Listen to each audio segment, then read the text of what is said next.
Officially live. All right. Three, two, one. What is happening, guys? This is Logan Robinson from Here the Spear, presented to you by Noel Game Day. We are here on this wonderful Thursday evening, April 15th. A spring game has actually happened in Doak Campbell Stadium. No hurricane went through. We survived it. Me, Dustin, and Austin were in attendance along with Los, although I don't think he'll be with us this evening. We'll be recapping the spring game. Also, we will be going through a little bit of recruiting because we were also around Nico, Marcio, and Travis Hunter and others around the Unconquered statue while we were leaving the spring game on Saturday. So a lot of recruiting to go through. Florida State announces the Apex program that we'll jump into. And then lastly, football related, we're going to run into some of these new renderings for the football-only facility. They look great, look awesome. And then, speaking of awesome, Austin's here with us. He's going to give us the latest with a 5-star recruit. A wild day for him on Thursday. We'll see what's going on there, the drama on the basketball side of things. I really don't want to talk about it, but I feel like I have to. You think you have to. But, yeah, that's it. Let me introduce my two co-hosts with me this evening. Austin Veazey, our lead basketball writer, and down at the bottom, lead writer and editor. I got to put in here also recruiting insider now, right? We got to add that, I think, eventually, Dustin. Should be like elite recruiting insider or something like that. He's also got to add a camera at some point. Lead Put some writer and respect on it. He said he doesn't want to add a camera. He took a nap and his mascara isn't looking too There'll great. be no camera tonight. I look like Logan on Sunday after he woke up. Yeah, that was a really bad Saturday night. Austin was there to take care of me. I also do blame Los, which I found out the next day that he gave me a Hennessy shot to add on to the other 3 shots I took before that, and along with What about the rest of the stuff you drank? Is that all his fault too? No, There's a it's lot not. going on. There was a lot of things going on, but overall a really fun weekend for us. We got to meet a lot of you guys that listened to us. I got to meet you in person, shake your hands. It was really a phenomenal experience. So shout out to everyone that we got to meet at the game and tailgating before. It's always great to see you guys in person. We definitely appreciate y'all listening in. As always, you can listen to this podcast on iTunes, Google Play, YouTube, Spotify. Hit that subscribe button on whatever platform you're listening to this on. We definitely appreciate if you rate us 5 stars on iTunes and leave a review before you get done listening. It definitely helps a lot. Gain some new FSU listeners. But now that that's all over with, we got a lot to jump into, guys. On Saturday, Florida State held its spring scrimmage or spring game, but mix of both, practically another spring scrimmage. But actually got to be in the stands with a lot of fans. Like I said, Austin and Dustin were sitting with me. We enjoyed a good time up there in the Champions Club and got to hang out. Dustin was doing some live tweeting. Shout out to D-Lou for... I did all of the live tweeting. He did all the live tweeting, but you Not also some. did have 6 hot dogs. It was like 3. Bro, it's free. It's free food up there. It's not just those 3 hot dogs. It was 3 hot dogs. It was 2 slices of pizza. It was 1 slice of pizza. 2 bags of You chips. obviously weren't paying attention. Why would I pay attention to what you're eating? I don't know, but you're trying to name shit off now. Okay, 1 slice of pizza either way. It was ba- terrible too, man. It was lot like of gas ketchup. station pizza. They Yeah. gotta do some upgrades up there. That was a spring game. Usually you have a little Four Rivers action, you know what I'm saying? But I think it was a spring game kind of bleh gas station food. It wasn't phenomenal, but it seems like the hot dogs were pretty good, D-Lo. They all right. I had to get prepared, after a few adult beverages before the game and after the game. So I just had to prepare my body for what was to come. I don't blame you. Well, let's jump into the spring game. Actually, the rain dialed off around, 3:40, 3:30. So it ended up clearing out a good ways before we got into the stadium. And so it was a pretty good amount of people there for the weather and, COVID-19 going on and all that jazz. And it being a spring game, I thought there was a good amount of people. And it was nice to see some familiar faces, too. Before we were going into the stadium, we were able to see a few of the recruits huddled around the Unconquered statue. And then, we'll get to it afterwards. They were hanging out after the game. But going to the spring game, what's y'all's initial reactions from that? Anything that stood out to you guys? I think really nothing was really crazy spectacular. And, Milton had a pretty impressive day. I thought Jordan Travis looked smooth. Two freshmen, McLean, Burrell, the wide receiver unit looked well, along with the defense. Jermaine Johnson looks like he's on a different level. But what is y'all's first indications of what you take off of Mike Norvell's first spring game, in quote, in Tallahassee? Yeah, I don't really know what you mean when you say that you didn't really see anything spectacular out there because, we were at those 2 spring scrimmages and Mackenzie Milton, he had a couple rough days when we were out there watching. And on Saturday, I mean, it was a complete turnaround. Like he was out there, he looked extremely comfortable putting the ball in the air. He looked comfortable moving around in the pocket with the knee. And he was actually connecting on some pretty tough throws, putting like perfect ball placement on a couple passes to Burrell and also Malik McLean. So I was definitely excited to see him kind of take those steps forward since the last time we had seen him on the field about 2 weeks ago. And then, I mean, Malik McLean as well. Like that dude, he was the star of the wide receivers out there on Saturday. Made a couple big plays, had that touchdown, had the what was it, the catch in traffic over a DB, and he looked really good. He looks primed to play a big role for Florida State on that offense in the fall because I don't know, they're struggling with consistency out wide right now, and hopefully it can get better this summer whenever Destin Hill and Andrew Parchment both get to Tallahassee. Yeah, I was going to say McLean, man. We got to see him, D-Lou, while we were at both of those spring scrimmages, and we keep repeating it, but that guy was on the field 95% of the snaps throughout the whole couple of days that we got to see him. Now we know why. Yeah, now we know absolutely why, and it's great to see a young cat get in there, focused in, dialed in. And then also you look at Burrell, who also made a really great catch, a phenomenal throw by Mackenzie Milton. I think that was one of his best ones of the day, fitting it right in between 2 defenders straight down the line. It was gorgeous throw, but Burrell brought it in too. So this wasn't too much of a surprise to see these 2 cats out there impress. I think a lot of people who weren't at the spring scrimmages really got to see the shape of these guys, how well they came in, Coach Storms, and how well they're being developed and putting on muscle. They don't look like true freshmen. They put in work, they focused in during early enrollee time, and they look like they're second year, third year guys compared to even the wide receivers, the veteran guys. Yeah, they looked really good out there. Like you said, I mean, watching Josh Burrell run routes, I mean, that guy looks like he's been in a college program for 3 years already. Like he's really smooth with his route running. And then, I mean, Malik McLean, he just kind of has brought that big play factor. And I'm going to be really excited to see if he can just, continue that ascension that he's on at the moment because it just felt like he got better throughout the entire spring. And, the spring game, his performance, it was kind of like the climax of that performance. And now he's got another, 4, nearly 5 months until he steps into a real college game against Notre Dame. And he's just got even more time to keep improving, keep building chemistry with the quarterbacks. And I mean, right now it looks like Florida State's got a really good one in him. And he's going to contribute very early in his career. Mm-hmm. Yeah, no, that catch by Burrell was pretty impressive, I got to say. I mean, McLean, that was off to the side there. And Akeem Dent was on him with some good coverage there, too, by Akeem Dent. It's good to see Akeem Dent. We'll get to defense in a second, but good to see Akeem Dent playing pretty well, too. Looked like he was healthy and back at it because we didn't get to see him compete in the second scrimmage, but not due to health reasons. Going back to still with the offense, too, let's talk Jordan Travis. I thought he made some plays, a big one, too, where he had to run out of the pockets, rolled out to his right, and found Cameron McDonald, tight end Cameron McDonald, down the field. Those kind of plays, they're very risky to make, yes, but it was good to see that still Jordan Travis was still trying to keep his eyes down the field and maybe find a wide open target, and he was able to do that with veteran tight end Cameron McDonald. But yeah, any thoughts, D-Lou, on how Jordan Travis played his game on Saturday? I mean, yeah, that play you're talking about, at least he made the play. He threw it back. It was a bad throw, or it was what people would call a bad throw, throwing back across your body into traffic. But a year ago, I don't think he would have really had any chance to make that play. So for him to make it just shows kind of the improvements that he's been taking.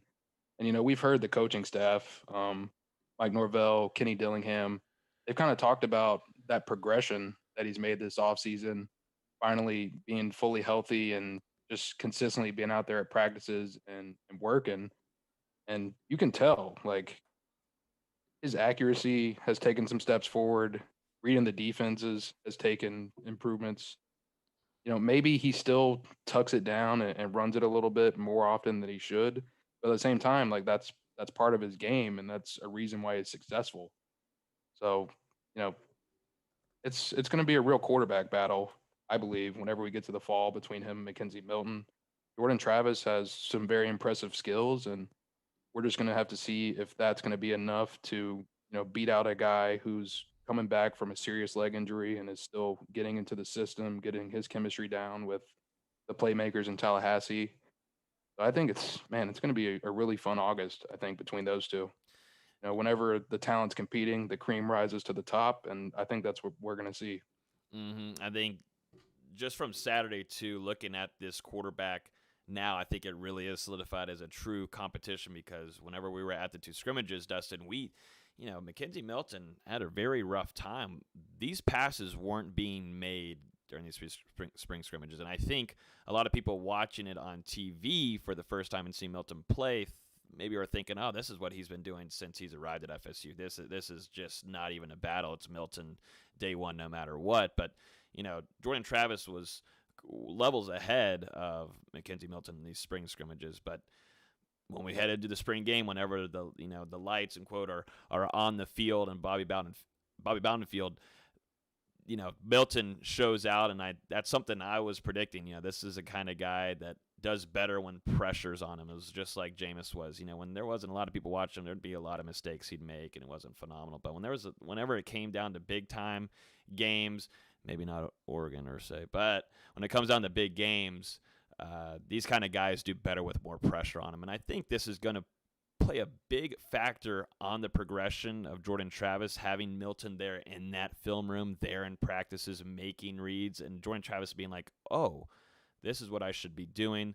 This is what Milton's really good at. Maybe I should try to watch him and see a little bit of his game. I think this is this is exactly what Mike Norvell wants. He wants this quarterback room to develop, and Milton being in there as a veteran is key for Jordan Travis's progression as a successful quarterback.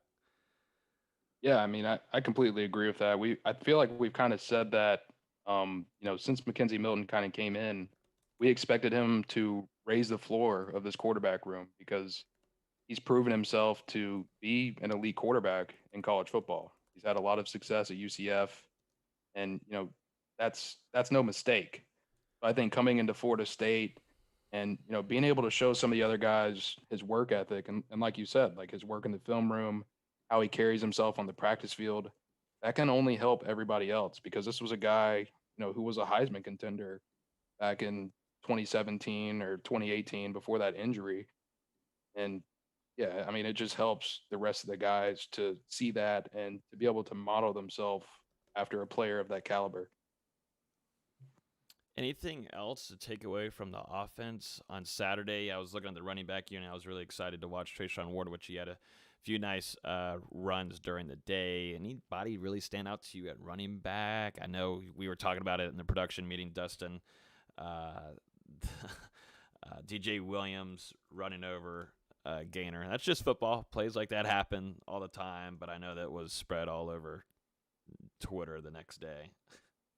Yeah, I mean, I thought everybody kind of showed a couple flashes. Deshaun Corbin, he made a couple good plays, not only with runs, but also, catching it out of the backfield whenever Jordan Travis checked down. Lawrence Toafili, he had a couple nice plays on the outside where he was able to break some arm tackles and get a first down. Treshawn Ward, he continued to be impressive. Maybe not as impressive as he was during those spring scrimmages when we were out there because he got a little bit less time, it felt like. But, whenever he touches the ball, you're kind of expecting him to be a powerful runner, break some tackles, and make a play. And then, like you said, Logan, I mean, DJ Williams, I don't think he did too much during the scrimmage, but I think running over Amari Gainer is enough. And Keyshawn Helton as well. Not Keyshawn Helton, Corey Wren as well. My bad. He practically should be at running back, Keyshawn Helton, with how many speed handoffs they have to him.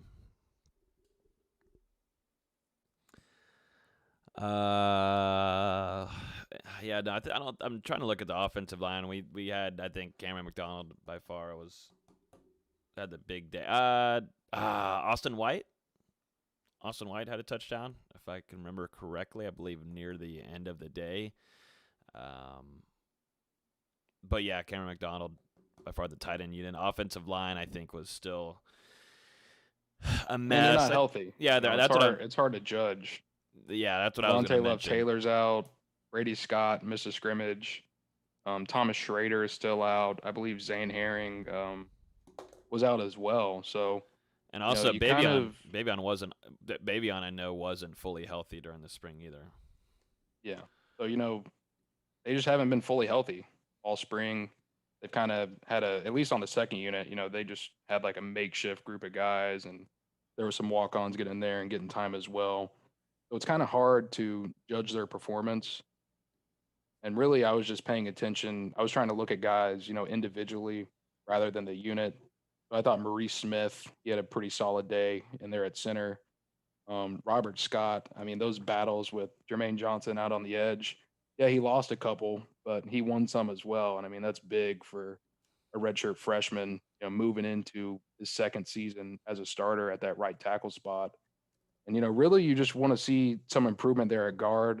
I know that play was floating around whenever Fabian Lovett, beat Dante Lucas pretty bad on, I believe it was a passing play or whatever. So, you just want to see those guys continue to stay healthy, continue to improve. I believe in what Alex Atkins is doing out there. Whenever we've gotten the chance to watch him, like, it feels like he has complete control of that offensive line, and they all, kind of look up to him. So I'm confident, as long as they can get back to fully healthy in August. It's really going to depend on DLT, because I think he's the best offensive lineman right now on the roster. So his rehab over the next couple months and being a full go in fall camp is going to be extremely important. Let's jump into some defense real quick. Jermaine Johnson had a pretty impressive day. It seemed like he was after both quarterbacks with Milton and also Jordan Travis. But it looked like Jermaine Johnson was on a different level there for the DNs.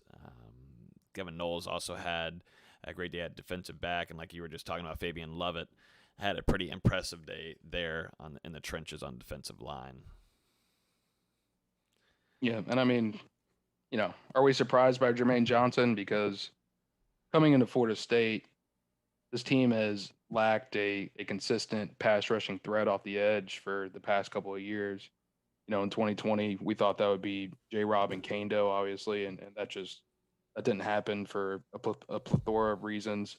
But with Johnson coming in here, this is a guy who is a bona fide pass rusher. He'd proven it in his last stop at Georgia. And, I think being at Florida State now, where he's going to get to play more of an every down role rather than just a pass rushing specialist role, like, that's just going to help him break out even more. And I mean, we saw it. I talked about those battles with him and Robert Scott. There were a couple times where I want to say it was the first or second play of the scrimmage. He got back there, got a sack. He had another sack later on. I remember, I think it was Travis rolling out to his right in the pocket, and Jermaine Johnson was like right on his back, even though Travis got the throwaway. Like, I think Austin was sitting next to me, and we were like, dude, he's fast, like, for a defensive end. So I'm really excited for him. And yeah, Kevin Knowles, he got an interception on Tate Rodemaker. Norvell wasn't too happy about that. He had a couple other pass breaks as well.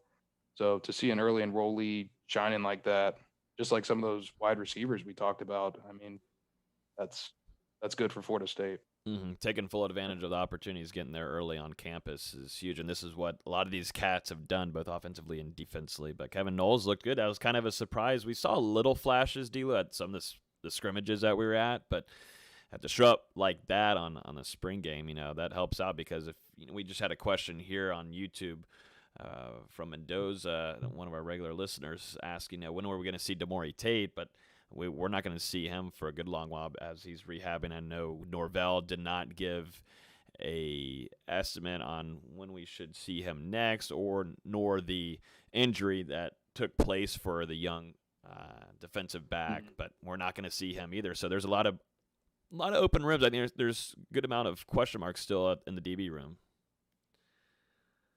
Yeah, I mean, like you said, we don't really know the extent of that injury. I don't recall seeing him on Saturday, but I remember when we saw him at the second spring scrimmage, he was kind of on that scooter with his leg and like a soft cast or whatever. But I mean, Miko Dotson as well. We didn't see him the entire spring, and we didn't see him in the spring game as well. So just you got to hope that those guys can get healthy enough over the next, like I said, 4 months or whatever until fall camp so they can get back out there and start participating before the season starts. Absolutely. But yeah, that's practically everything from the spring game. I love the interview that ESPN had afterwards because I didn't get to see it till I got home. But the commentator going down in the field asking Milton a question and say, how did it feel wearing, maroon and gold for the first time? And he calling her out right off the bat saying, this is garnet and gold. This ain't no maroon. Crap. How do you get that wrong as getting paid at ESPN? Do you know, Austin? How do you do trick that? question? Maybe they're trying to trick him. It's ESPN. You expect them to be smart. Whoa, dang. Except for Arya. Shout out my guy Arya. Okay, yeah, I was about to say. Is he on ESPN?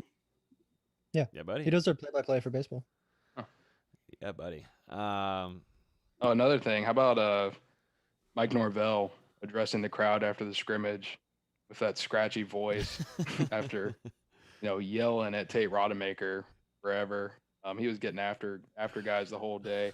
I think that was one of the most exciting things for me because you can really tell how much energy he brings on the field and how focused he is. Like whenever a guy made a mistake, he was the first one walking up to him to sometimes get in their face and then sometimes help correct that mistake. Kind of depends on how he was feeling at the moment. But yeah, after the game, like you could tell, like he laid it all out on the field. Yeah, no, his voice, man, and it was hanging on by a thread, by a vocal cord. It was just hanging on very thinly. But it was funny because I was rewatching the spring game on ACC Network or that piece of crap. And before the game, they had an interview with him, and he sounded perfectly fine. And I just started laughing because I remember what he sounded like after the game. Yeah, that was hilarious. But he hyped up the crowd. And he sounded pretty fired up for seeing everybody back in the stands in Doak on September 5th whenever Notre Dame rolls into town. So he was fired up. And we saw after a few of the spring scrimmages that, there was some times where he wasn't so happy and kind of ticked off. And he said, all right, we're having practice tomorrow. Sorry. But it seemed like he liked the what he saw a little bit. Can't read his mind fully, but and maybe with his voice, it sounded like he was kind of happy. Let's jump into some recruiting here. It was a big time weekend in Tallahassee. I know you've been in contact with Nico a lot. D-Lou, one of the biggest, if not, him and Hunter, the bell cows of this class. But, they were all meeting up before the game. It seemed like it went successful. It seemed like it might have been really successful. And maybe a few different guys maybe doing some certain things and telling some people some certain things.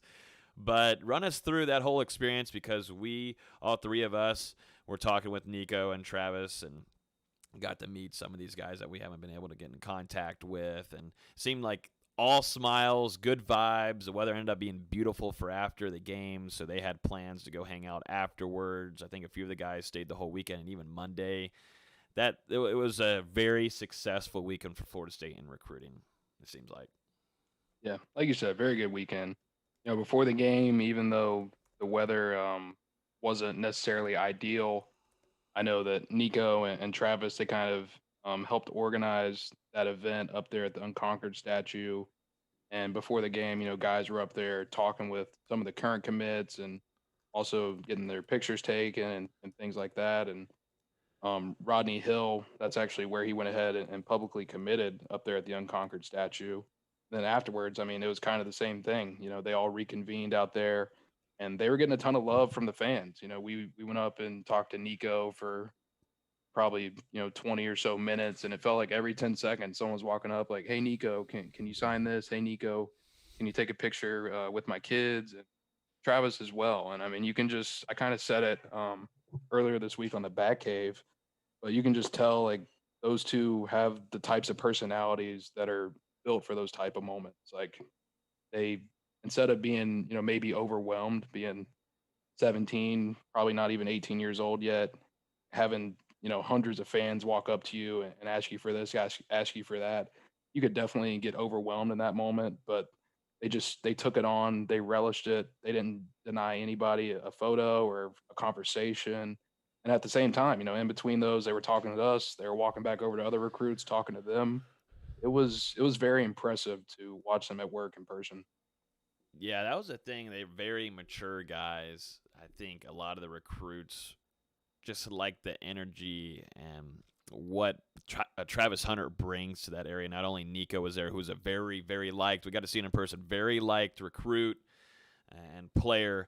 But, Travis Hunter just brings a different vibe, man. It's a different kind of energy. I can't really explain it that well, but, going and talking with parents and, 40-year-olds, 50-year-olds, just like, oh, I got to get a picture with you, man. It's something interesting. And we talked about it leaving the stadium, like,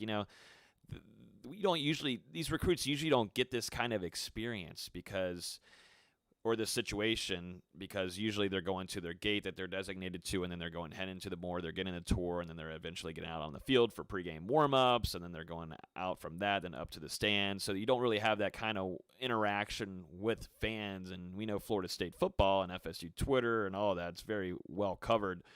There's going to be fans that know exactly what the recruit looks like, no matter what age you are. So they were swarmed. It wasn't any shocker whatsoever. I mean, I believe Chris Winkie, Heisman winner, was able to just scoot on right through, and then you got Travis Hunter and Nico Marchio just getting bombarded with people. That is saying something. That is saying something right there. Former Heisman winner just sliding right on through. Yeah, I think Austin had to be like, "Hey, Logan, that's Chris That was Winkie," me. or that was you. Yeah, at first, Chris Winkie was literally walking like right through everybody, and Dustin was like, "Hey, that's Winkie. Go get him for the podcast." Then Winkie started talking to somebody. I Yeah, forget who it was.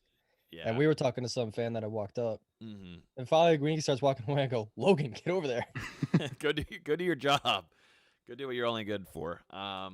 But yeah, no. I'm just going back to Hunter and Nico and the recruits being there. This is just an unusual experience, right, Dooley? They don't usually get this kind of experience.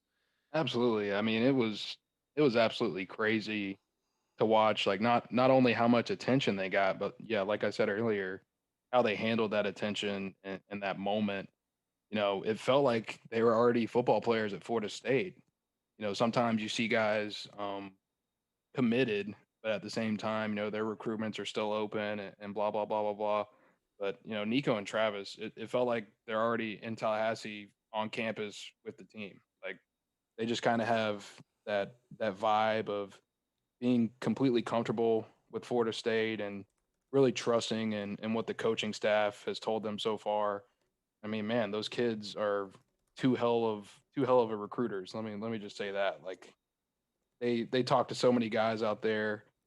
And yeah, I don't want to say too much because we've kind of got it floating around the Discord, but there could be some more coming on the horizon. Yeah, shameless plug here, but just get in the Discord.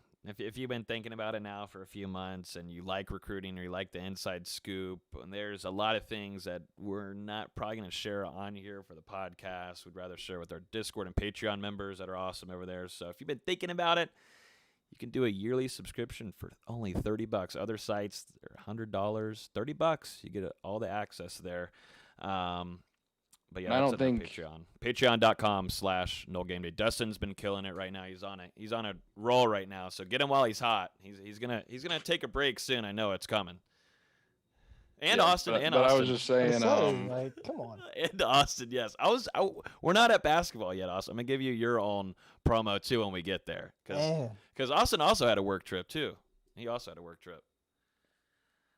but yeah, just sticking with Nico and Travis. I don't think it wasn't a surprise that they had so many talented uncommitted guys around them all day, like 4-star running back Damari Alston, 5-star DB Tony Mitchell. I know after the game, like Nico was walking over, he was talking to 2022 offensive tackle Kashawn Sapp, and also 4-star linebacker Jerron Willis, um, Kanaya Charlton, a really big FSU target. He got to talk with Nico some, and he said that it made him feel even more wanted than he already is right now at this point in his recruitment because he's got commitments coming after him as hard as the coaching staff. He's like that plays a huge factor to me because someone of my own age is like telling me about Florida State and telling me they want to play with me in college. So those guys had a really big impact out there. And I think, people were kind of disappointed that this weekend only resulted in one verbal commitment, but I think more is going to be coming soon. Mm. I like the sound of that. Anything else in here, D-Lee, recruiting-wise? I forget which bullet point you're on. Obviously, we talked about Ronnie Hill's commitment, 3-star running back. Yeah, I guess also, and just speaking about Hill real quickly. Yeah. He went ahead and committed up there at the Unconquered statue, made things public, and did so with a video with like telling people he's committed to Florida State while he's posting that announcement on his Instagram or Twitter or whatever.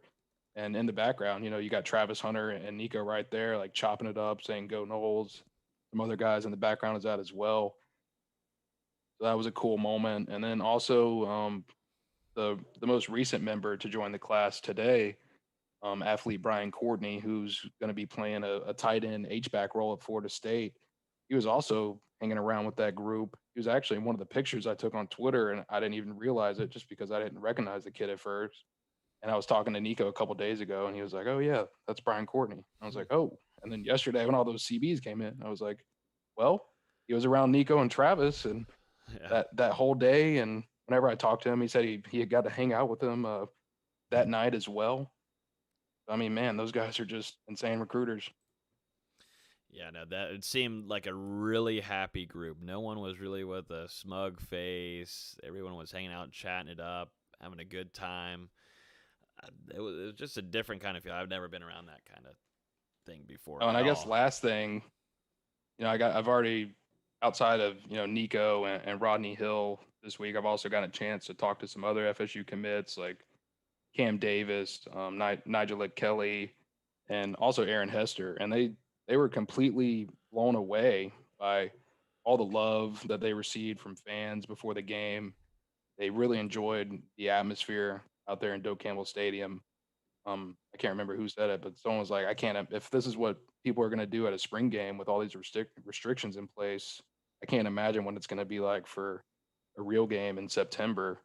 So these guys were extremely impressed, and for a guy like Kelly, who's committed to Florida State, but at the same time, he's still listening to other schools. Getting him on campus this weekend, getting him around the other commitments and the fans, and just having him be in that environment, it went a long way in keeping him kind of locked down, I would say. Mm-hmm. Yeah, no, it seems like there's some kind of momentum going in here.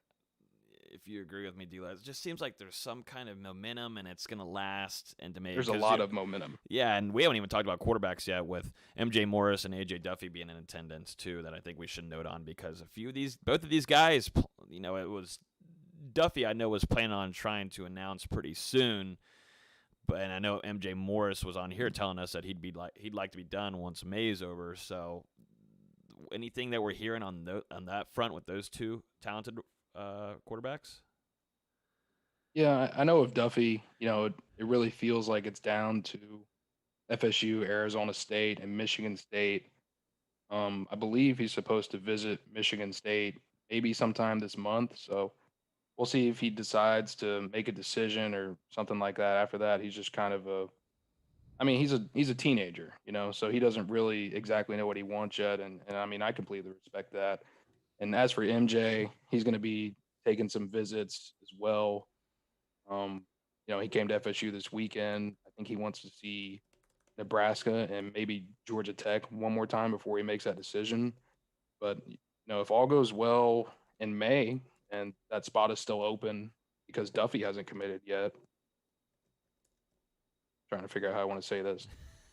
feeling confident about him ending up at Florida State. I'll just say that. On MJ's front. Yeah. Yeah, and I felt he listed Florida State as his leader a while back, and that's why we had him on to kind of discuss his latest with FSU and his relationship with Mike Norvell and Dillingham. And it seemed like he was still really heavily swaying towards Florida State.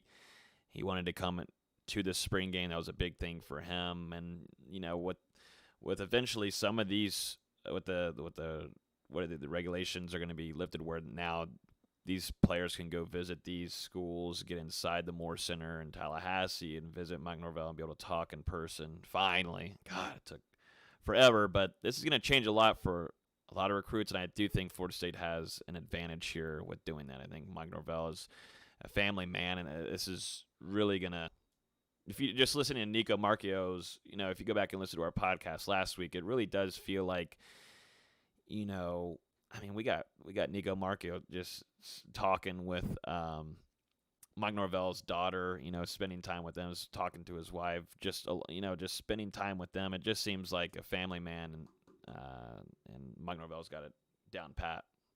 Mm-hmm. Yeah, you kind of said it, but we kind of missed that. The NCAA is going to be finally lifting up that dead period on May 31st. So as of June 1st, prospects will be able to go to campuses and actually be able to talk to college coaches while they're there.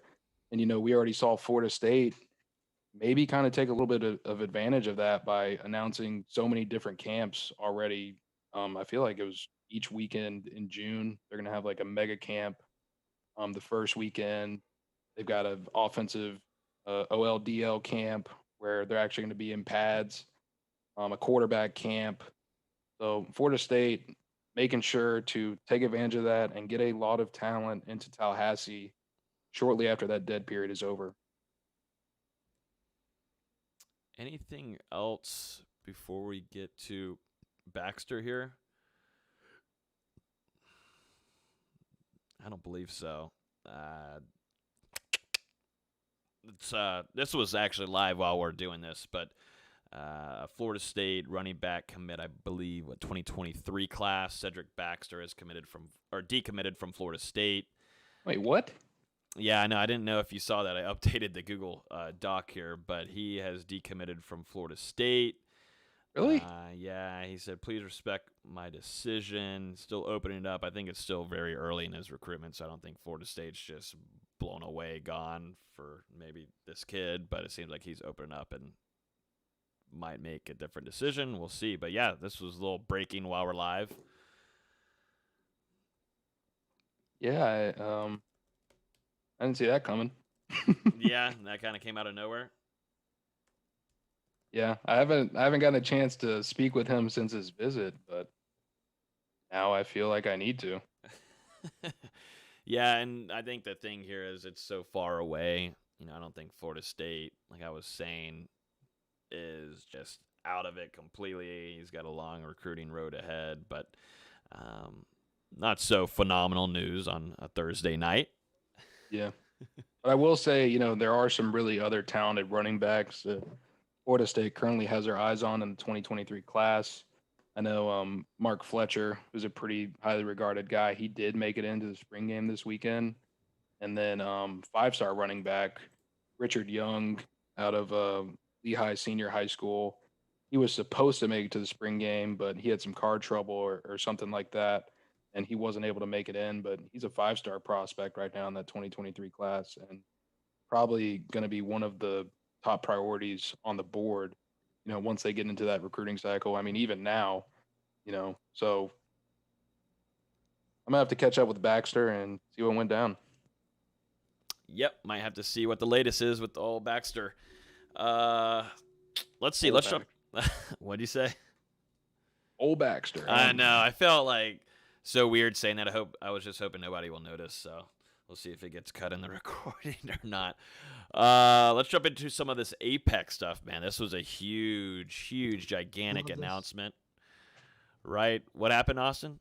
I just love this. I know, this is crazy. This is huge, not only for football, which topic we're on right now, but this also affects basketball, baseball, soccer, tennis, every sport at Florida State. This is humongous. And so if anybody doesn't know, we'll run through a little bit of it here. Practically, Florida State announced Apex, its program, a multi-tiered program designed to empower student athletes, to capitalize mainly on their name, their image, even their likeness too. Because of this new legislation, it will help prepare the student athletes for intercollegiate athlete compensation and the rights bill that will take effect on July 1st in Florida.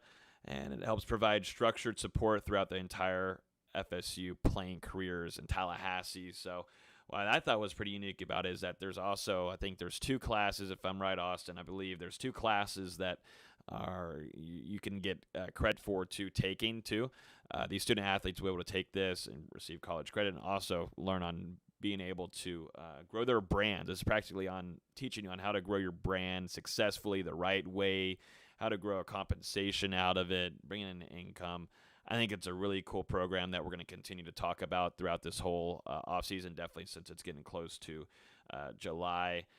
But definitely suggest going to Seminoles.com to read that. But I think it's also a big deal because social media plays such a gigantic presence right now in the way that we use digital media, and this is going to be a big-time game changer. And, you look back at soccer, Dana Castellanos, who played for FSU soccer. What, are you saying that I ripped her last name apart, Austin? Just murdered it. You say her last name. Castellanos. Castellanos? Yes. Okay. Who has a huge, gigantic following, and, this thing would have done wonders for her, but she's doing her own thing now across the whole world. But it seems like a really great program that Florida State can take advantage of. While the students are there, but, man, boy, does it do really well for recruiting, and Florida State staged it perfectly with their announcement right after the spring game. Florida State's been so behind as an athletic department for so long. The fact they're jumping out this far in front of the NIL stuff where athletes can benefit off their likeness and their name, their social medias. I mean, we see how many athletes are on TikTok or Instagram or whatever with just huge followings, already verified. For Florida State to jump out, that's already its own brand, and these athletes can benefit off that brand. I think it's huge. I think it's going to do wonders for Florida State, and if some of these other schools of Florida follow suit, it will be big for them as well. But Florida State's really, really jumping out in front of it, and I really, really like it. Do you like it, Dustin? Yeah, it's cool. I really like I loved how they promoted it, with that video. That was a really cool video that, like you said, I think you kind of said it, but it showed, I don't want to say her name. So it showed Dana, it showed like football, showed other sports, and just the way that they kind of put that out to kind of hype up the Apex and everything. It was really cool. And I think this is just, like Austin said, a big step for Florida State and allowing players to profit off their likeness. I mean, it's no coincidence that they started the video off with Deion Sanders, who is by all means is definitely his own brand. And they're saying, hey, we've had guys do this in the past. You can do it too. So this influencer, I mean, it's INFLCR software that these student athletes will be using. It'll be practically like an app, a web-based app too, where they can go in and grab footage of whatever gameplay, maybe pictures that the university has taken of them, and they can grab that. It's practically just a gigantic Google Drive folder under their name, and they can go and grab whatever they want to be able to use that to their advantage to grow their brand and post it on their social medias, any kind of things that they're running for, anything. I think it's a really, really cool experience. I want to do more research on this too, but it seems like there's a lot of smart people behind this. It's also partnered with Florida State's Jim Moran College of Entrepreneurship. So shout out to all my entrepreneurs out there and there. But it seems like a really great experience backed up by a lot of knowledgeable people that are going to help these student athletes do their thing. But, not only that, but, man, this gives a huge advantage, gigantic advantage for Florida State and recruiting in Florida. Quit. Austin just, ruined my whole, I was having sorry. speech. I was having such a good speech. I thought he was saying something important. I'm sorry. My cat's being stupid. I thought I was, doing my own promo for it there. I thought it was going to be commercialized. It was so good, but Austin ruined it with the cat telling me. Yeah, I mean, very important for Florida State to kind of get out ahead of this and announce their own plans for it and how they're going to take advantage of it before a lot of other colleges have done so. I believe, I could be wrong, but I believe they were the very first one, if not one of the very first ones, to announce something like this. And the way they've branded it and marketing it so far, it's going to be big for FSU. Moving on here, another announcement. This was just kind of correlated very beautifully by the Seminoles here in their athletic department. New renderings. We got new renderings. I love renderings. I love just different kinds of, we're revamping different things, locker rooms. I love it. Give me all the time-lapse videos of them doing the construction. Give me some stadium renovations. Give me it all. I want all the renderings. Just hand them to me because I can just post it on Instagram, and it's easy, 6,000 likes. This thing looks phenomenal. I mean, it went from where you're just looking like it's going down the side of Stadium Drive there to now we're making an L-shaped form. I don't know if you guys have pictures nearby on you. If not, it's on our IG. But this new football only facility looks phenomenal. It's not Trying bad. to pull up some pictures. It's not bad. Stop it. It's no basketball. I know you're mad about it, but at least let's pull it up, Dustin. Be I need oh my god, kind of reaction because Austin just blew it right there. I mean, it's definitely nice, and it's a huge improvement over the first renderings. Because the first renderings, it was just those little 4 buildings in that parking lot. Yeah.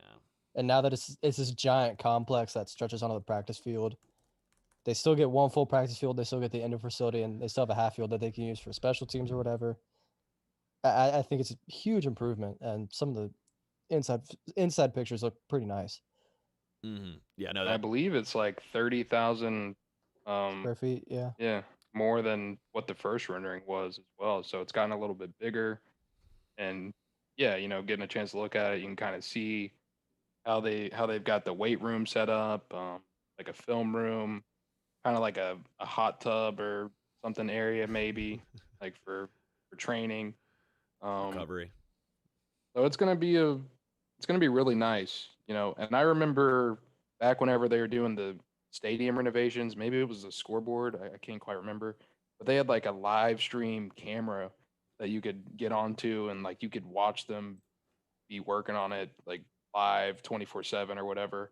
It would be really dope if they do kind of the same thing with the football facility. That's what they call Big Brother, Dustin, on CBS. But do you know what I'm talking about? Did you ever look at it? They're allowed. I never got that bored. No. Hey, maybe I just care more than you guys. That's what it is. Dustin watches whenever they. I was in there watching construction workers bring materials up. I don't know. What were you doing? You're watching cranes move. Exactly. Dude, literally. Someone in the comments has got to remember that. I can't. There's no way I made that up. Wait, which facility was this? What were they building? It was when they were doing stadium renovations. It was either the scoreboard or the Champions Club. Yeah, it was a Champions Club. I remember that. Yeah, no, I remember that. I checked it maybe once a day. I don't know if I sat there for an hour like Dustin. I'm not saying I pulled it up and was like, all right, that's what I'm doing for the next 8 hours. I would just look at it and be like, okay, put up some popcorn. Pulled up some popcorn for the day. Just sat there. Put some music on. Whoa, there's another 16 seats being put into there. Well, now, hey, we're at 32. Oh, wow, that's a gold seat. Look at this. Oh, there's the hot dog maker. Yeah. Oh, I'll be there in a few months. Take advantage of that. Oh, man. Yeah. Maybe they will do that. Maybe you're already giving them cool ideas, Dustin. You're giving them the ideas. You are the innovator here Well, I know Elliot Feinblum and the rest of the SIDs. I know they're watching right now. I know they're really excited to be checking out here the Spear tonight. So yeah, make sure you put up a damn camera. Yeah, give us something so we can use some content. We promise we will cite Florida State athletics. Promise. We've learned our lessons. Please don't ban our Twitter. Again, Again. please, again. Oh lordy! Before I And supply those construction workers with some solid steel-toed shoes. Nothing that's leaning out there. And some solid meals from our friends at Chick-fil-A. Yeah. They're right. They'd be right down the road too. They would Exactly. be right down the road. What do you think about my shoes on Saturday, Austin? Were they pretty cool? Okay, let's just talk about Saturday. This man shows up in a gray t-shirt, gray shorts, and gray New Balances. Would it be bad if I'm wearing a gray t-shirt right now? Yeah, it's expected at this point. And we're like, where's the FSU stuff? He's like, I'm a reporter, not a fan. Yeah, you said I'm a writer. I don't wear FSU stuff. Like, You're not even in the press box. You're in the damn Champions Club. Yeah, I'm representing The writers. Oh man, yeah. I guess I'm just a wannabe, honestly. I'm sure you are. I'm sure my family was like, "What in the hell is this dweeb wearing?" What the hell is That was going my first thought when he's walking out into the rain with our parking pass. on? I was like, "Who is this?" Sadly, though, Austin, I'm so used to it. This is just the regular Sonny's dinner outfit attire. I'm convinced he just has 7 gray shirts and 7 gray shorts. They just Got like 9 gray shirts. That's 3 my of them point. are like the same damn shirt. And I'm surprised that you didn't wear slides. I have to give you that. You didn't wear slides. You think I'm wearing my slides in the rain? You didn't you on Friday? No.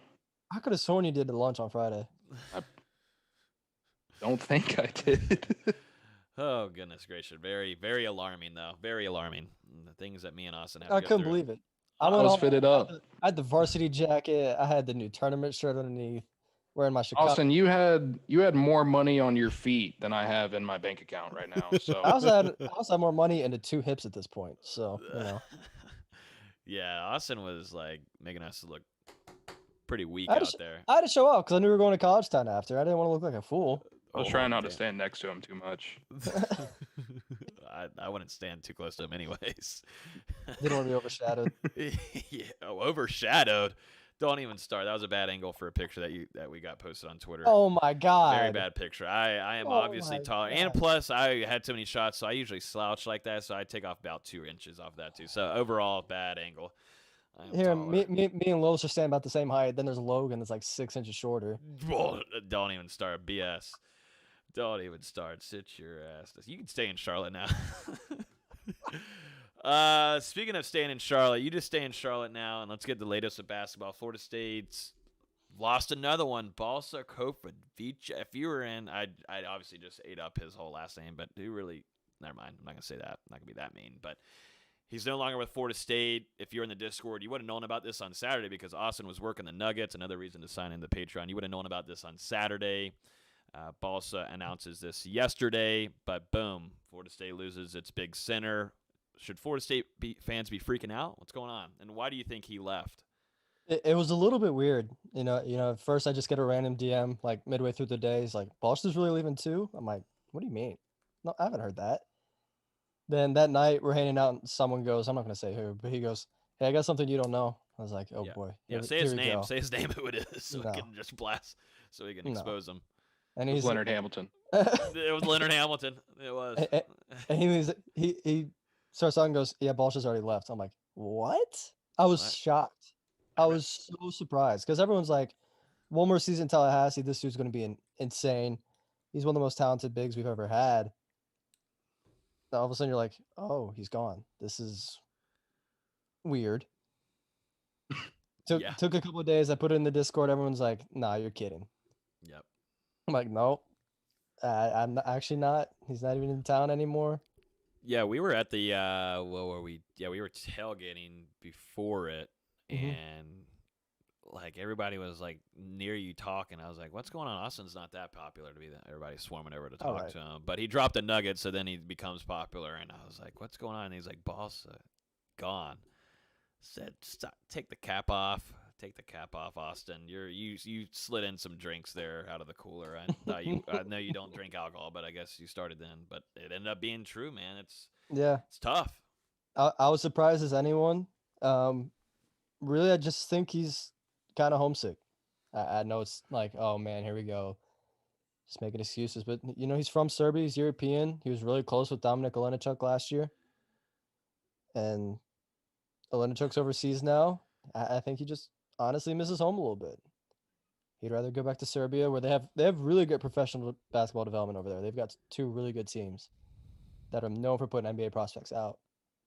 If he wants to go get paid a couple $100,000 while being home, I don't blame a kid for doing that at all. Mm-hmm. Is Florida State screwed, Dustin?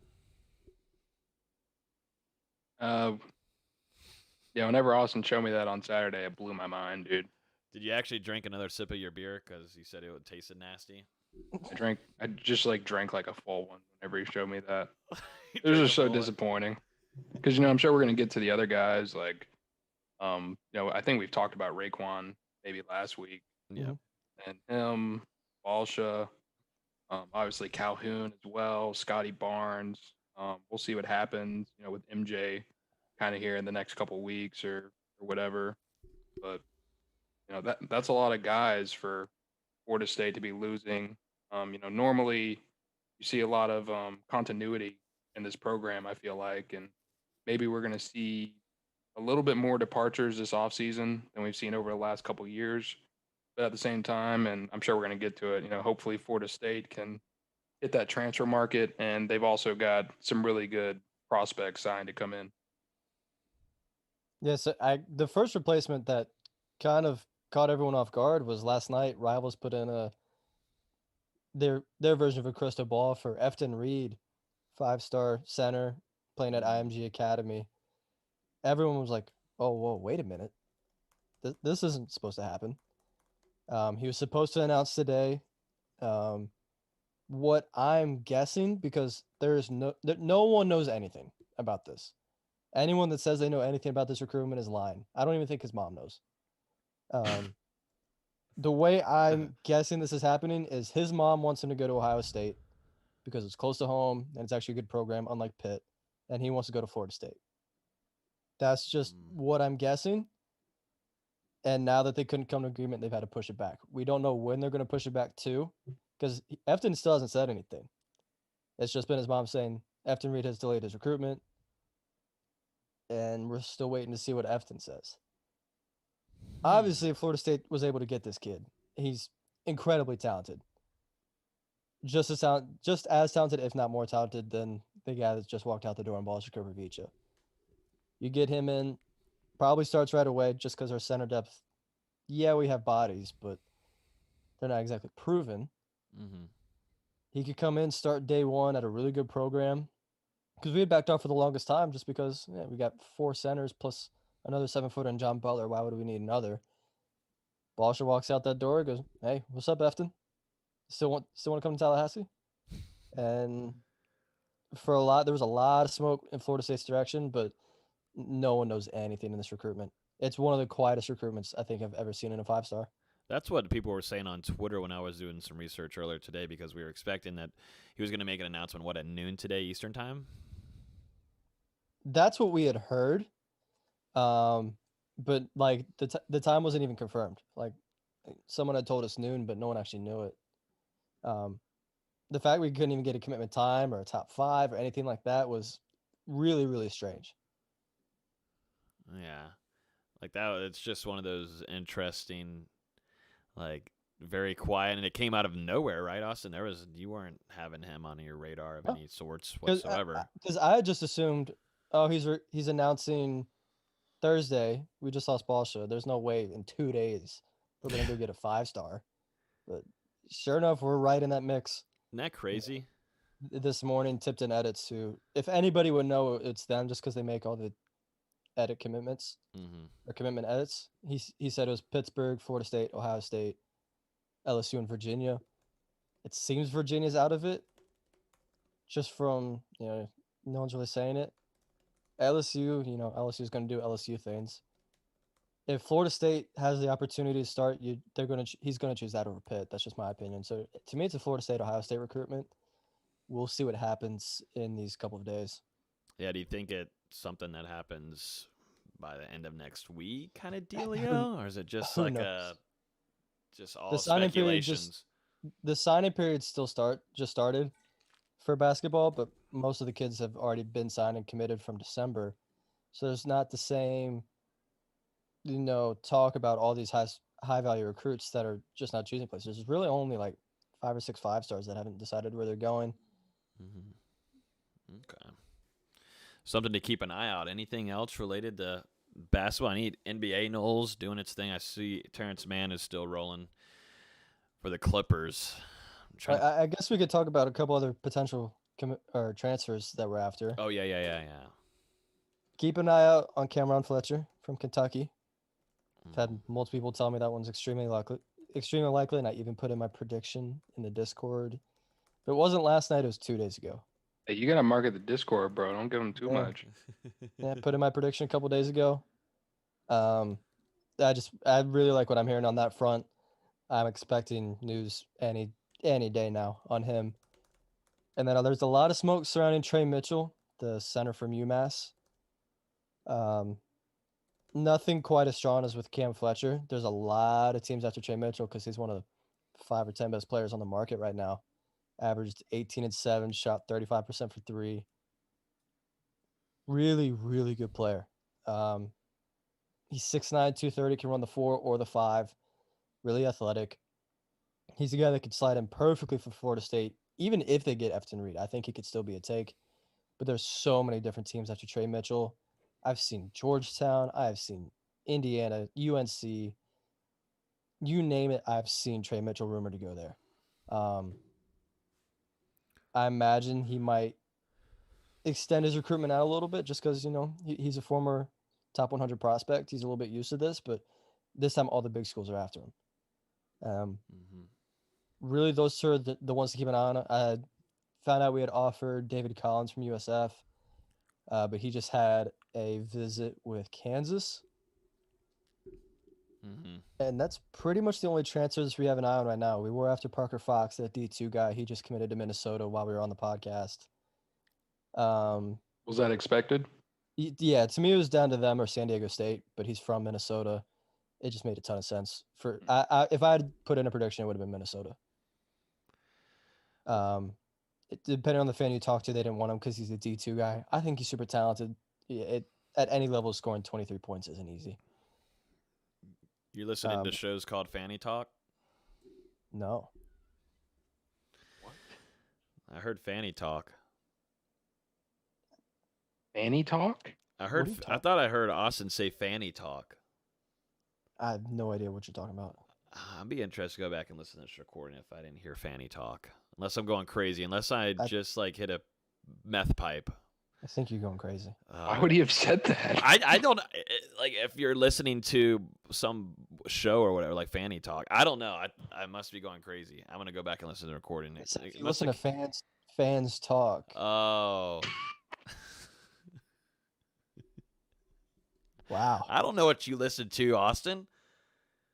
After talking, I don't know what you're listening to either. Yeah. Well, I'm asking him. I mean, I would like to be sent. Like, maybe I'll try out the podcast. It sounds like it'd be pretty interesting. No, you wouldn't. Shut up. Don't lie. It's not a podcast where we lie. Well, anything to do with fannies, I'll listen to. Anyways, let's move on from this or keep going. I just thought I heard Fanny Talk, but I guess it's fans talk. I know Dustin mentioned MJ Walker a little bit ago. Surprisingly, he's really considering coming back to school. I don't think anybody expected that. Him and Polite went to New Smyrna Beach, then Orlando, and now he's back in Tallahassee just thinking things over. If he comes back, that's a huge addition, especially with the staff attacking the offseason like they're expecting Cedric Calhoun to leave. You bring him back, you get a veteran guard. He wouldn't be relied upon to make as much next season with Caleb Mills, Jalen Worley, even Raekwon Evans is nothing about coming back. I think that'd be huge for Florida State next season, especially if he's healthy. We saw how good he can be healthy this past season from the beginning of the season to mid-January, he was 15, 16 points a game, then got hurt and wasn't the same player, and you could tell. He comes back. Florida State's right back in that picture next season as one of the best teams in the country, plus adding in Efton Reed or Cameron Fletcher or Trey Mitchell or any combination of the three. Yeah, and like you said, like the latest with MJ Walker, that would be shared inside of the Discord. So if you guys haven't signed up, Austin dropped literally a gigantic amount. So much stuff. A gigantic amount. It was an entire meal of nuggets. Yeah, you're full, and then like you get dessert, but then you get handed another 12 count of nuggets from Chick-fil-A. Like it's just too many nuggets to almost digest. But the latest with MJ Walker, that will be shared with our Discord people first. And like we just talked about the Boston news, Austin gets that kind of info days and days and days in advance. So no one else had that Boston info. I can guarantee that. No, they did not. And Discord people had it first before everybody. So if you've been thinking about signing up, like I said earlier, it's not just only football, but Austin does a fantastic job in covering that and getting the inside scoop. So that's patreon.com/NoleGameDay, and there's different tiers that you can pick from. And there's even a yearly subscription service offer that you can do and save 16%. So definitely suggest people sign up, or it's going to be a very boring offseason. I think that's going to be my slogan. It's going to be you're just going to have a really boring offseason. I'll tell you that. It's no game day or no day. Or wait. No game day or no game day. Come on, man. Come on, man. What are you doing? What we got going on? Oh, God. I botched it. Oh, I gotta. Just, oh man. Good Lord. Let's answer some of these. We got a little bit of time here. I want to answer some of these questions from YouTube real quick. I've seen a few of these. Shout out to Mendoza talking about Parchment, telling us to talk about Parchment working out with Dalvin. I saw a picture earlier today. They were getting some work in, potential Florida State's #1 wide receiver, working with the GOAT Cook down in Miami. They've actually been putting in quite a bit of work together from what I've been seeing this offseason. And then we also got a question here on the latest from Chuba. A lot of comments about Chuba. A lot of comments. So me and Dustin were at both the scrimmages because I've said that 60,000 times on this podcast already. But we haven't seen him at those at all. We also did not see him at the spring game. Florida State and Mike Norvell, they're expecting to have him ready for summer workouts, which is some great news. I believe he's still focusing on rehabbing. So, yeah, that kind of says it all. Yep. Hopefully he's full go in the summer, and he can get back acclimated with everything and be ready to compete in the fall. Yeah, and we dropped a few things on that Chuba Purdy situation inside the Discord, so another reason to jump in there. But it's an interesting situation, but I think things are gonna be fine on that route for him, for the young quarterback. What's the ceiling? This is from Jake Hood. What's the ceiling for wide receiver youngin Malik McLean? Dustin, what do you think the ceiling is for him? And it's really early to tell that right now. We haven't even got to see him play in a real football game yet. But I think that ceiling, from what I can take from and watching him the last month or so compete and getting all that playing time, the sky is the limit for this kid, man. The ceiling's very high. He came in, worked his tail off. He's put on some pounds. He still hasn't even hit the summer workouts where a lot of these guys really put on some good weight and getting in better condition. To be playing that many snaps already in those open scrimmages like that and be impressing, and also there was one ball that he had dropped during the second scrimmage where in the end zone. I think he got up and there wasn't a lot of head down kind of situation. Got back up and ran back and played the next snap. But I think there's a very high ceiling for this young wide receiver, and it's really great to hear because Florida State was really trying to stick with this kid to land him. This is a very talented wide receiver. I think the sky's the limit for this kid. I like his work ethic. I like guys like that, man. If you got a good work ethic, you're going to do very well in whatever sport you play. Yeah, sorry, I was looking at a text message from Nate. Yeah, I mean, like you said, coming in to Florida State in January, already a lot to like. Already a lot to like from Malik McLean, and how he's just hit the ground running. It felt like during these spring practices. So, I definitely see him as an impact freshman type of guy. I don't know. Maybe this is a weird or a weird comparison, but a 6'4" wide receiver who has that verticality to go up in traffic over DBs, come down with tough catches, kind of maybe reminds me of like a Greg Carr, Rodney Smith type of guy to compare him to some former FSU players with maybe just a little bit more speed at this point. And I think the big thing for him is really just polishing that route running. I think he could take some tips from maybe Josh Burrell or a couple other guys that are currently on the roster. But yeah, I mean, you kind of said it. Sky is the limit. If he keeps working, keeps improving, he could turn into a real stud at Florida State. It wouldn't surprise me at all. He's got all the tools, all the intangibles. He's got the stuff that you can't teach a wide receiver. He's already got that. So you get him to become a good or elite route runner. I can't even imagine what he'll be doing, 2-3 years down the road. I think that's everything. One last question here from Mendoza asking, what's the word on Emmett Rice? From things that we're hearing, it's also in the Discord, but basically I think there was a lot of rumors that the very severe knee injury, which would take him out of this upcoming season. I think they're still trying to figure it out. I think if that would have been the case, we would have seen that he would already had surgery to try to get that recovery going really quickly. I think it ended up not being so severe of a knee injury. We got to see him walking around at least in the spring scrimmages, in the second spring scrimmage, without a brace or any kind of wrap around. So he just had like a slight limp back then. Yeah, I think there's a lot of optimism there for Rice. We'll see what happens during this next few weeks. I'm sure we'd hear something, but I think there's optimism. You compare maybe his situation walking around on the sideline with a limp without a brace or crutches or anything to maybe a guy like Demore Tate, who we've actually seen, getting around on a scooter with a cast on his leg, or even Thomas Schrader, who we saw on Saturday, using crutches to get around. That makes you feel a little more optimistic about the outlook of his injury, even though we don't know what it is beyond a lower body injury. And I think too, you remember when we were there, Dustin Brownlee had an even worse limp. Like it was, this man had to grab his leg almost and bring it to him to make the next step. Brownlee had a gigantic one, and then we got to see him compete in the spring game. So we're hoping, I think there's some optimism there that Florida State's going to bring back its veteran linebacker and be safe of that. So it's something to keep an eye on because Florida State and Chris Marv would definitely like to have that guy back after finishing off the season.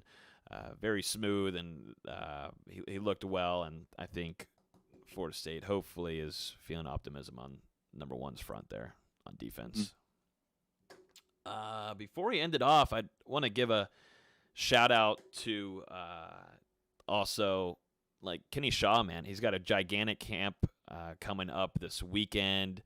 He was on here a few weeks ago detailing us on that. It's his very first camp, and it's absolutely loaded. I'm so happy for him. He's such a great guy, and he's been on here this year multiple times, and nothing I don't even know how to say it. Nothing more love. I sound like I'm drunk now. Sound like nothing but love. Nothing but love. I sound like I'm drunk, like I was on Saturday night. I'm just glad you didn't take any videos, Austin. I'm so glad. I'm so glad. I don't think you're getting that drunk again. No. That was impressive. That was impressive. You'll see on this. You'll see some stuff from this Saturday night. No, I'm not. No, but yeah, me and Dustin. Go ahead. I was gonna say the thing with Saturday night is by about 10 o'clock, I started hanging with, like with Los, and there's a couple other athletes there. I look over and Logan's not even. He's somewhere else. I was like, I'll just stay over here and talk to these guys. I think Logan talked to like every single girl in Township. That's completely. He was wrong. just making his way around. That's completely wrong. Completely wrong. It's not. It's you at least got 60%. Damn it! I need to get it better. I got to get up to 75 next time. But anyways, me and D-Lou will be heading down to Orlando tomorrow. We'll be driving together. We're staying in a hotel. I can't wait for all of the messages to go through this weekend that we're staying in the same hotel together. But we will be staying in separate beds. I might even put like a curtain down in between them. It's in Orlando. Like you're the one that's making it really weird. I'm not. I just know how people are on our Discord and on Twitter. They're going to make it even worse. It's going to be a interesting weekend. But no, we're excited. There's Jameis Winston, Dak Prescott, Telvin Smith. I believe Jalen Ramsey is going to be in attendance. I'm like kind of speculating here. I think he is. Also, Terrence Brooks. Devontae Freeman, Carlos Williams. Los will be down there too. Timmy Jernigan. Oh, Timmy Jernigan, my man. Kelvin Benjamin, like all kinds of former Seminoles are going to be out there. So, yeah, I mean, I'm really excited to get a look at all those guys on Saturday, and also hopefully secure a few for the podcast to bring back to all our viewers here. I think that'll be really cool. Yeah, that's the goal. First off, we'll be helping out Kenny Shaw cover. So if you guys haven't yet, go follow our Instagram at Null Game Day. I have a ton of cool ideas. Me and Kenny have been talking, but we're gonna do some live streams on there. Kenny's gonna be answering questions. We might give the phone off to Jameis or Timmy Jernigan. I'll give it to Timmy Jernigan. But we're gonna have them answer some questions. We'll be having tons of coverage there, and a lot of that's gonna be on our Instagram and also Twitter. So it's gonna be a phenomenal weekend. They're Kenny and Los were talking about it. That's going to be a reunion for a lot of these 2013 guys, because if you think about it, they don't get to see each other like this a lot. And so it seems like everybody's traveling into Orlando starting tomorrow, and really excited to be there to cover it. And like D-Lou said, we're really going to try to network and try to bring a lot of these guys that we've been working on, trying to get on here for years now, get onto the show so we can have some good off-season content for you guys. So it's going to be a fun weekend that's happening on Saturday all throughout the day. So going to be awesome. I'm excited. And this is why you don't miss Hear the Spear. That's right. Because we got ourselves another Heisman winner this past Saturday. We're going to go talk to another one in a couple days. And, we secure both of those. You'll have had all 3 Florida State Heismans, all 3 quarterbacks that led Florida State to the national championship right here on Hear the Spear. So, yep. Don't forget to tune in every Thursday night. That's right. We're going to try it. We're going to try it. We've had things with Jameis before, but this weekend feels a little bit different. I think things are going to click well. It's going to be. I'm so happy for Kenny. I can't wait to help cover it and get some things out there because he's such a great guy, and he's really good at what he does with training kids. So the shirts look awesome. I'm just ready to get down there.